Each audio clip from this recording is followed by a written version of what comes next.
नहीं आप लोग क्यों हार गए? रामचंद्र भगवान की यदि आप यहाँ जितने भाई हमारे बैठे हुए हैं, पिता समान सभी लोग हैं, भाई समान। और रही बात कि यदि आप लोग को आनंद आ रहा है सुनने में, तो हमको सुनाने में कोई दिक्कत नहीं है। जब श्रोता तभी वक्ता तभी खुश होता है जब श्रोता उसका साथ देता है। तो यदि आप लोग प्रसन्न हैं तो हम गाने के लिए, कथा करने के लिए तैयार हैं। जब तक आप लोग बैठिए, हम पीछे हटने वाले नहीं हैं। भगवान की चर्चा, भगवान की कथा हर पल हर समय, ये अपना मर्जी कुछ न चले, सभी भगवान की दया है, समझ लीजिए। तो प्रेम से बोलिए राजा रामचंद्र भगवान की जय हो। तो भगवान राम का जन्म बहुत विधि पूर्वक से हुआ। और आगे भगवान, एक बाबा हमसे शुरू दिन प्रश्न किए थे कि आप सुंदर कांड में जाइए, लेकिन बाबा के भी बारी अब आने वाला है, इसलिए कि बाल कांड पहले होता है। बाल कांड के बाद जैसे धीरे धीरे प्रभु श्री राम का बाल कांड, बाल अवस्था में राजा दशरथ के यहाँ थे तो भगवान, लेकिन उनका बालक बन के आना पड़ा। जब मनुष्य कृपा के कोख से उन्होंने जन्म लिए, भगवान वर्षों तपस्या किए। जब मनु, वही राजा दशरथ थे और वही कौशल्या, एक समय वो मनु शत्रुपा के नाम से जानी जाती थी। वही राम भगवान को पाने के लिए भगवान से वरदान मांगी थी कि प्रभु अगर आप कुछ देना ही चाहते हैं, अगर आना ही चाहते हैं, तो एक बार हमारा पुत्र बन के हमारे घर आ जाइए। उसी समय जब बाल लीला हुई, तो बाल लीला में भगवान अपना सारा रूप दिखा दिए।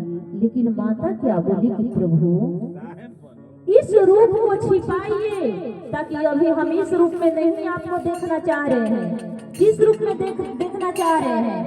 पुत्र के रूप में, छोटा बालक के रूप में। तो इस रूप को हटाइए। तो भगवान उस समय अपना रूप को हटा दिए हैं। और उसी समय माता जब जन्म दी तो देख ली कि हमारा पुत्र कोई साधारण नहीं है। तो इसलिए भगवान धीरे धीरे धीरे धीरे पले बड़े और बड़ा होके वो गुरु विद्या सीखने के लिए गुरुकुल चले गए। जब गुरुकुल गए तो गुरुकुल वहां से विद्या प्राप्त करके और सारी शिक्षा लेकर के अपने घर आए। इधर जैसे घर आए तो उधर विश्वामित्र जी यज्ञ करा रहे थे।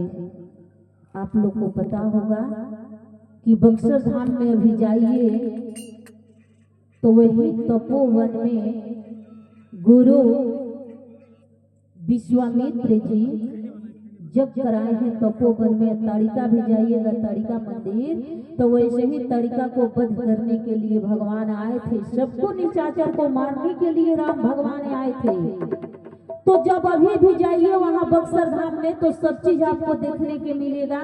वो जो त्रेता में किया गया था वो अभी भी मौजूद है। तो भगवान वहां से जब आए तो इधर गुरु विश्वामित्र जी जब की तैयारी में किए, तो राक्षस ने उनका यज्ञ सफल नहीं होने दिया।